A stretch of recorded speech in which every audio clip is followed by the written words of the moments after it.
So, guys, welcome back to the Africans channel. As we talk African and Canadian content because we wouldn't be the Africans if we didn't do so. And we're talking a little bit of CONCACAF Nations League / Copa America qualifiers. It's Canada versus Jamaica. I see JD, he is here. We had our first matchup, Canada winning that 2-1 in the heat morning after a rain delay. We're not going to talk about pitches. I've already said my piece about that, but let's get into this. JD, how are you doing today? Well, as you know, we have talked about this thing 700 million times, trying to figure out where we lost the game or we can actually beat Mhm. the Canadians. Yes, yes, yes. So aside from that, I'm okay in my normal life, but in my football life, no, I'm not okay. I'm still figuring it out. Yes. So I guess my first question for you, JD, is we saw the game. You saw it live. I watched it on a replay. Jamaica looked good in the early parts of the game. They were creating opportunities. I know everyone's going to look at Leon Bailey's misses at the beginning, and then I mean, if he scores one of those, it changes the dynamic of the game. How do you feel about? What do you think that your general takeaways from this game was? And then, how are the fans feeling after falling to Canada 2-1 in that first leg? Well, you said the missed chances. That is true, but the fans does not like the over the top balls. Mm, Because even though you said we created a few chances, it was just Victoria can't read the aerial balls caused that problem. If you had a better centre back, that would have worked perfectly fine. But we weren't seeing any transition play more than just a straight over the top. So persons wanted more creativity. They thought that we tried to bypass the midfield until we pretty much down and never had any other choice. Hence why in the after the second in the second half we saw Daniel Johnson came to life trying to pick up the ball because he started off with his normal duties of putting in two midfielders to play defensive central when really and truly one is a centre back and one is a cam. So I don't mm. know how we work out with that one. So it was more confusion. That's the message we are getting. And obviously, after confusion, you have Leon Bailey. But Leon Bailey does what Leon Bailey does, pretty much always missing big chances for Jamaica. Wish he could have brought over the recent form that he had for Aston Villa, which brought him in the fans' favorite to say that he would have came in and did something. He definitely never lived up to that at all. Three big chances. A lot said he got into the position. No, he never got into the position. He couldn't get any other where. He would have wished he never got into the position to use some excuse. But he couldn't get any other where. They played it to him and played it for him as well, and he missed those sitters. But to be honest, in the same 20 minutes that we started off well, um, Jonathan David had a chance to go through, and it took an attacking midfielder to reach back to try and toe the ball off his foot right there, which is Daniel Johnson, and Greg Lee tried to sandwich him. So even in the spell that we said we had chances, Canada had big chances as well. So that in itself kinda make me not feeling comfortable because we still never got any chance, any spell in the game that we could have rest. Maybe only the only time we had 5 minutes of a spell was when we scored the goal. And Mm. we were lucky to even get that goal awarded to us because it was down to we to keep the free kick fast, you know. But some referees would say, "Oh, we never gave you the green go ahead as yet, so why you kick the ball and call back the play?" So luckily we got it right there. But we never saw anything that by way we have created something, and that's where the frustration comes from. So hopefully the next window with the next round we definitely see something from the team, like we're competing with them in midfield, not letting Alfonso Davis just walk through the middle and Ustakio walk through the middle, Kone just running from box to box like he thinks it's NFL or something. Because you can't be NFL because there is somebody trying to stop you from touchdown. Well, no, everybody's saying just run. So to be honest, I don't even know what it is. It's just a bag of Mm. free man running up and down. So to be honest, we got some chances. That's all I saw in the game. To be honest, I can't lie to you. We got some chances, but we never control that game in no spell. No spell. Even the spells where which we are going to talk about. I promise you, when you watch that, Canada had big chances in that same spell.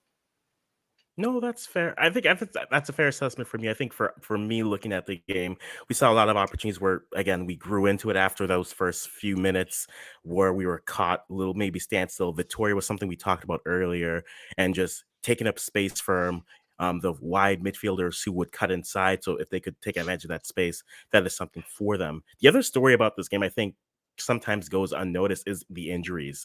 Right, Jamaica was without Damari Gray. Mikel Antonio, it's now looking like he may be out for a long spell of time. Um, Hmm. when we look at Jamaica on Amari paper, Bell, Amari Amari Bell as Bell, well. Damian Lowe. No, agreed. When you look Yeah. at Jamaica on paper, they have the names and the pedigree in the leagues. Is it just as simple as saying maybe there is two tiers of players with Jamaica? And I know that's a simple way of looking at it, but you have the tier of players that are playing at the highest levels, but then maybe those players 11 to 16 aren't maybe at that same level, and maybe it's about getting those players that experience so that there isn't maybe as much because when Milt Williams came in, he had moments, but he looked very much a little bit lost on the pitch from where he was going. I thought that really they would have an Andre Gray up top would have really helped them. I think well, a player who I think is being called in now for the second match versus when you take off of Mikel Antonio. Is it as simple as just you need better players, or is it more a question of deployment and strategy? You think moving into from what you saw that first game? I think it's a bit of both. We need better players in certain regions of the pitch, because we have to say that we would have preferred better right and left back, the right backs at this point, and definitely better central midfielders at this point. So, and also, obviously, we don't have any hold up strikers that are elite to just plug and play as Mikel Antonio. We have Shamar Mhm. Nicholson, but he likes to roam more like a wing forward rather than a big striker, even though you saw him as 6'4", but he's not that type as Mikel Antonio. You know, Okay. he shies away a little bit more from the actual body to body challenges, which Mikel Antonio like those things. You know, yes. So coming in, I think you're gonna have Damar Gray coming in, and you had Trevante Stewart came in. Trevante Stewart never did himself any justice. So maybe the replacement would be Romario Williams. Naturally, he came in the last time against Haiti, won a penalty, and then when he played against Grenada, he had an assist and also a goal. So you can't fault him. I am very surprised that he never came in at that point. It was still a combination of mistakes from the coach itself, because he never selected this guy, but yet still select him for a big game and then put him over the person that you selected before, and that Mm. person delivered. So let that sink in. You understand me? Yes, I know that every player could bring something different. That is true. But to be honest, Trevor Stewart brings nothing of Mikel Antonio. And you had Shamar Nicholson on the field already. So what are you trying to achieve? So I think the coach made some mistakes as well. So it's a lot of things combined to lead us to this part at this point, you know? No, I think that's fair. Looking at how Biello did with his, I mean, me looking at the 11, I maybe would have gone with Johnston over Atakubi as that right back, but I think overall the players got it done, got the job done for Canada. It was good to see Jonathan David score. It was good to see Richie Larea get his runs in. Eustachio, like I said, is the most important player in this matchup because I think he's the best midfielder on the pitch at all times, as long as he's on the pitch. So I think he dictating the pace of the game and how that goes really played well for Canada, and I think that gives them the edge heading into Toronto tonight or tomorrow, depending on when you're watching this. So when it comes to that, is there any positives you think Jamaica can take from this game on Saturday that they can take into this game that maybe they say, okay, we're only down one goal. Away goals matter. So if we can get maybe a couple goals, there's a chink in the armor maybe that we see that we can take advantage of based off the players that we have. I know it's looking like Damari Gray has traveled, so it's looking positive that he may play or start. And I think that does add some dynamic play to that team. But in terms of your observations, what do you see that you think Jamaican could take advantage of in terms of Canada on the pitch? Where I saw some some some positives. Let me not say um advantages, some positives. I would say Ethan Pinnock. Ethan Pinnock proves that he could actually create from deep.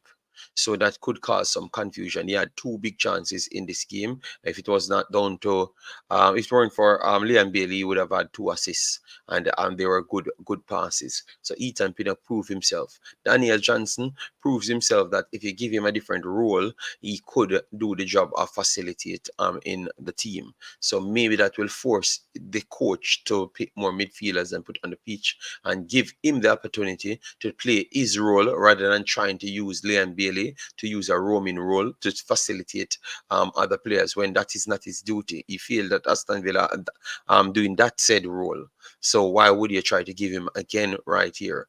Just because you want to force fit people on the field. So Daniel Johnson, Ethan Pinnock showed me something good on the day. The next positive would be Vitora proving that he's vulnerable in certain circumstances, especially over the top. So I have to move to get some positives from the Canadian side because Jamaica Mhm. never had much positives, to be honest. And obviously, yes, the scoreline is one goal away, which I honestly believe that it could have been it could have been a game which it ended 5-3, 5-4. Still slightly favor Canada as well because Canada created more entries and made bad decisions in and around the box, and Mhm. sometimes some brilliant tackles from Ethan Pinnock. Lembe Kisa cleared one off the line. Greg Lee cleared one. As what we talked about, Daniel Johnson cleared one off David's boot, and the keeper still made 5 saves on top of that as well. So it was a busy night for the Canadians, but a good thing it's still at 1-0 situation. So we just need a goal, and we are back in the game and force the Canadians to pressure. To think about something. Once you can get them to think about something, maybe Victoria could be the same problematic figure on the day. I think that's fair. I think, like you said, there were chances on both sides. I mean, Jamaica, Leon had his early chances up top. You had players like there was the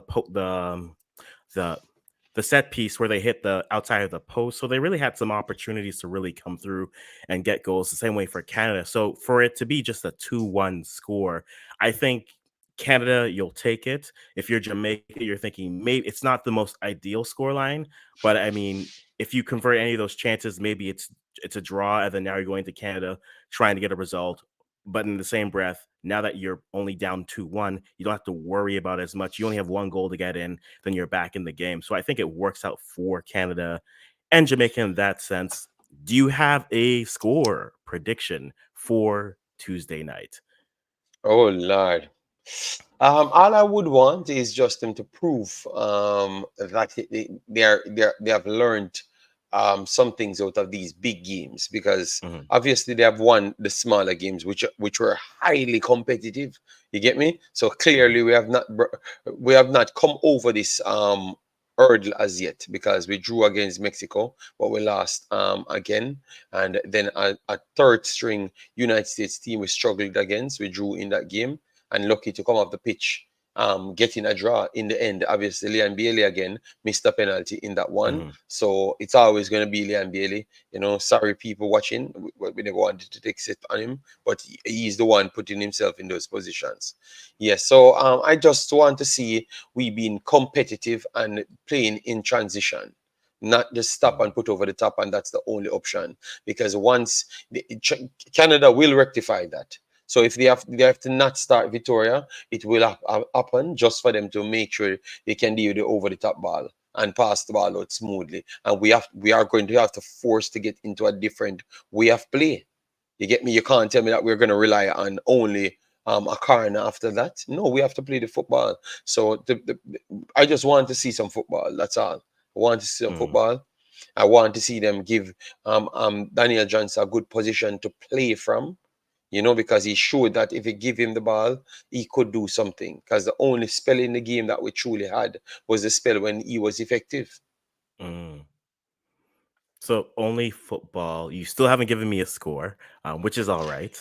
Yes, I just wanted to see some football. That's all I said. Because I Fair. was listening That's to some fair. of the people on the channel, and none of them wanted to give any prediction. So I think this is one that we just want to see some improvement in the Hmm. team itself. We don't want four big chances, because that's what we keep riding off the longest time. To score some goals and act like we are doing something on the field. To be honest. So Hmm. I want to see something on the field to be competitive, with the big teams, and not just going out with Canada, against Mexico, get the wipe off the floor, not going back to Canada to pick up an X4 again. Make sure we actually put in some good, even if we get four, let me put some credible performances in. Like we Okay. can work on that to go back into the final playoff to see if we can do something. No, that's Yeah. fair. That's fair. I think this game on Tuesday still finishes 2-1. I think Canada can get chances. I think Jamaica will still get chances. My thought was always like a 4-2 on aggregate type of a game. I think Canada gets the edge, but Jamaica still can play. I mean, we saw the opportunities that they created. So I think 2-1 and then finishing 4-2 on aggregate is probably how I see this game going in Toronto. It is supposed to rain and it's fall to winter. So I wish you the best with all the weather we've experienced with these two games.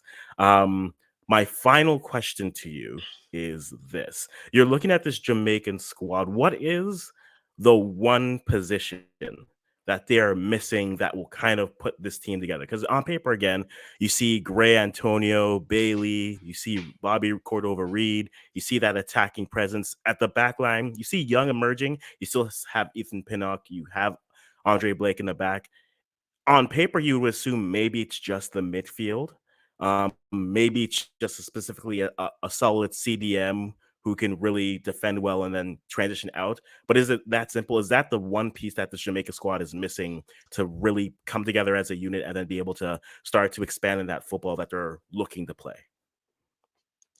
I would say it's it's one of the positions, but we need several players. We don't just need one player. You understand me? Mhm. So we need more than one defensive midfielders or box to box, that can retain the ball, Mhm. in those positions, and we definitely need a right back that we can rely on overly. You get me? Because I think we brought in four right backs and we keep on struggling in the right back area as well. So that's something we have to work on. So, but I would say a deep line midfielder that can possess the ball and start the play and dictate the pace. We desperately need that, because it doesn't matter which system you pick. If you don't have those players, you're going to feel a rot. Because it's going to always be a game that you can't control the pace. And if you can't control the pace, you rarely will win games. You understand me? Because you have to rely on big moments to score goals, but you can't stop the opponents from coming back. Grenada, Jamaica never stopped Grenada from continuously attacking. Our Hmm. keeper kept us in that game. Imagine Grenada and our keeper kept us in a game that we are leading. You understand me? So we went up two, and they rallied back and caused as much problems. And then in right after in the start of the second 45, our keeper had to make a big save, and they were the ones creating opportunities. Just to keep us in, they could have drawn and even go ahead based on the chances that they have created. So we need somebody to dictate the pace badly. We had Kira Anderson, a young kid coming in, but so for some reason it looks like he doesn't trust him to that level. Hmm. So that is something that we have to watch out for. But definitely, I think a dictator in the middle, a Ustakio type of player and a Kone type of player. Drop those two in, and it doesn't matter what Mr. Algrimson can try to not make the Jamaican team play good. I think they will still eventually still do something on the field. All right. We will leave it at that, guys. Don't forget to catch the game wherever you catch it. I will probably be on with JD for the live for that game. So I will see you guys then. But if not, you have a great night. Until next time, bye bye for now.